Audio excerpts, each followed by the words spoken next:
नमस्कार। आध्यात्मिक संसार में आप सभी लोगों का स्वागत है। कल हमने एक जानकारी प्रकाशित किया जिसमें मूलाधार चक्र से संबंधित जानकारी प्रकाशित करने का प्रयास किया था।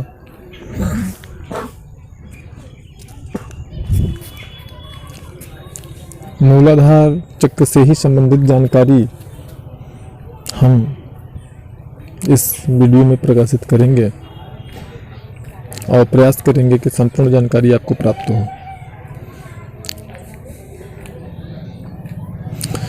क्योंकि हमारे जो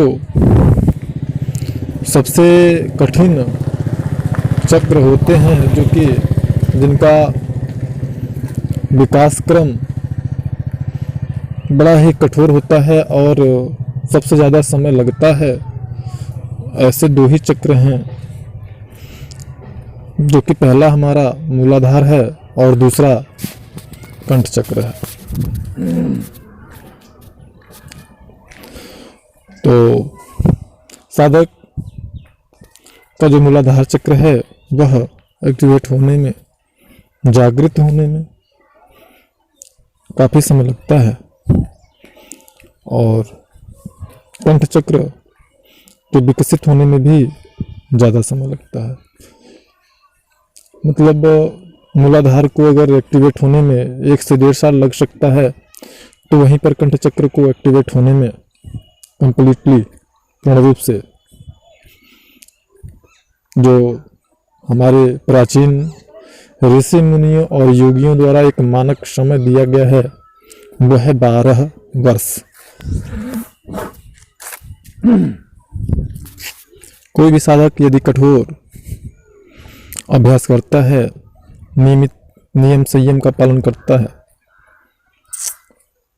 और प्राणायाम कठोरता के साथ करता है, तो कंठ चक्र औसत एवरेज जो है वह 12 वर्ष का है कि 12 वर्ष में विकसित हो जाएगा। लेकिन यदि ये कहा जाए कि एकदम निश्चित है, तो निश्चित नहीं है। किसी को पूरे जन्म लग जाते हैं कंठ चक्र को विकसित करने में, तो किसी का 7 से 7.5 वर्ष में, 6 वर्ष में एक्टिवेट हो जाता है। यह साधक के पूर्व जन्मों की साधना पर भी निर्भर करता है और वर्तमान जन्म की कठोर अभ्यास पर भी निर्भर करता है।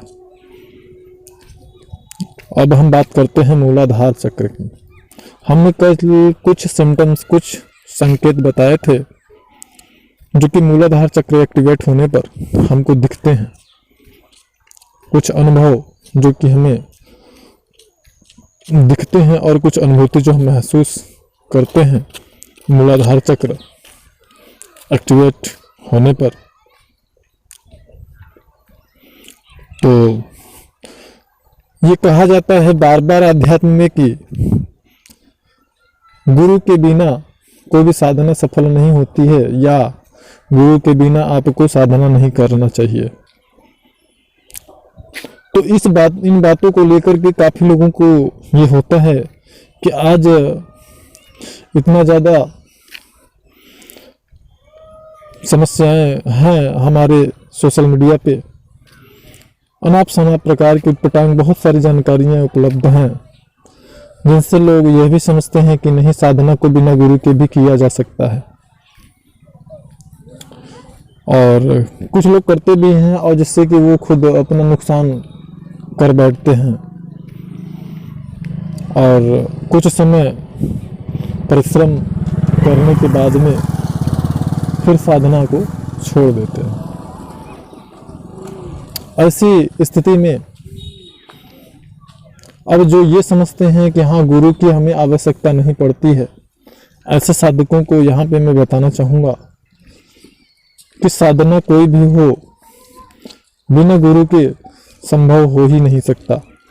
अगर आप कहेंगे कि गौतम बुद्ध के गुरु कौन थे, या यीशु यानी ईसा मसीह के गुरु कौन थे, उन्होंने तो बिना गुरु के ही साधना किया,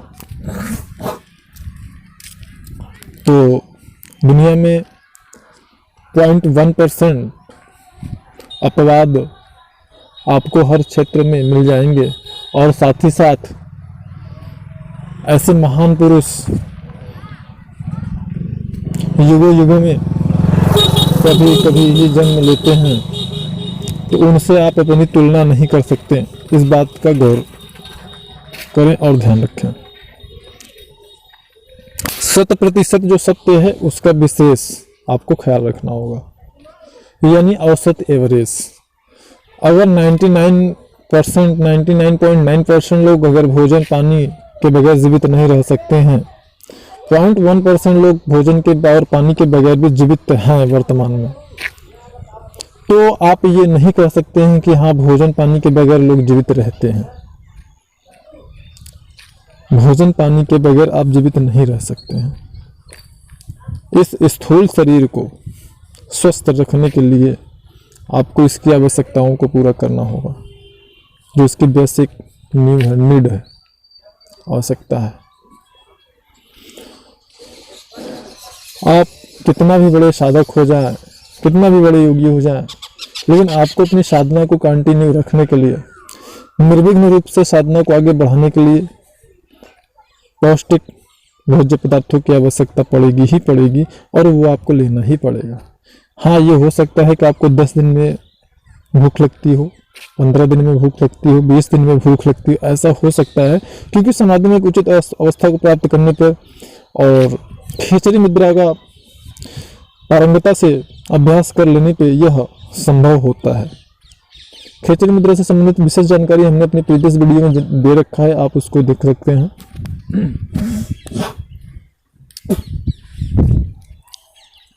तो हमारा मूलाधार चक्र जब एक्टिवेट होता है या प्रारंभ करते हैं हम अपनी साधना का, तो काफी समय इसलिए लगता है क्योंकि सबसे पहले तो हमारा जो मन है वही एकाग्रचित होने में महीनों बीत जाते हैं, कई महीने लग जाते हैं। किसी किसी का जल्दी मन एकाग्रचित होता है और किसी किसी का बहुत समय लग जाता है। तो उस स्थिति में हम ये निर्धारित नहीं कर सकते हैं कि हमारा मूलाधार चक्र का जो विकास है वो कब तक हो पाएगा। वो हमारे पूर्व जन्मों की साधना और कठोर अभ्यास, वर्तमान जन्म के कठोर अभ्यास और प्राणायाम पर निर्भर करता है। और शरीर में सनसनाहट भी होता है, गुदा मार्ग पे खिंचाव भी होता है। जब हमारा प्राणवायु क्रिया करता है, हमारा मूलाधार चक्र का विकास क्रम प्रारंभ होता रहता है, तो इस प्रकार की क्रियाएं होती हैं। गुदा मार्ग पे अक्सर करके खिंचाव महसूस होता है, यानी जिसको कहते हैं मूलबंध। ध्यान रहे, मैं सिर्फ मूलबंध की बात कर रहा हूँ, क्योंकि अगर मूलबंध के साथ में उड्डयन बंद अगर लगने लगा या जालंधर बंद लगने लगा या भस्त्रिका चलने लगी तो उसका मतलब कुछ और हो जाएगा। लेकिन यहाँ पे मैं सिर्फ मूलबंध की बात कर रहा हूँ कि नॉर्मली सामान्य रूप से मूलबंध कभी कभी लगने लगता है जब हमारा मूलाधार चक्र एक्टिवेट होने लगता है।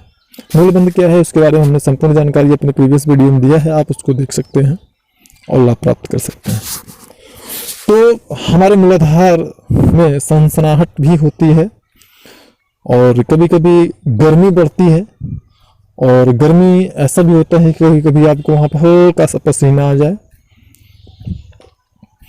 पानी के बुलबुले जैसा महसूस हो। इस प्रकार की भी क्रियाएं साधकों में देखी गई हैं जो कि होती हैं। और कभी कभी आप अगर पूर्व जन्म के साधक हैं तो भाई विकास क्रम में आपको कमल की पंखुड़ियां भी दिख सकती हैं। जैसे कोई पंखुड़ी हो जो कि हमारा मूलाधार है, 2 तल कमल का होता है, 2 पंखुड़ियां होती हैं, तो उस प्रकार आपको किसी गुलाब का जो है फूल जिसकी एक पंखुड़ी खुली हो, दूसरा खिलने वाला हो, या उसमें नीचे की तरफ मुंह करके हो, इस प्रकार के भी दृश्य आपको दिख सकते हैं जो पूर्व जन्म के साधक रहते हैं। और बहुत सारे साधकों को ऐसा कोई अनुभव नहीं आता है, हल्का फुल्का अनुभूति भी होती है, तो भी उनको ये समझना चाहिए कि उनका साधना जो विकास है वो हो रहा है। तो मार्गदर्शक के बिना कोई भी साधना हो अधूरा होता है और यही परम सत्य है। जानकारी अच्छी लगी हो तो वीडियो को लाइक करें, शेयर करें, चैनल को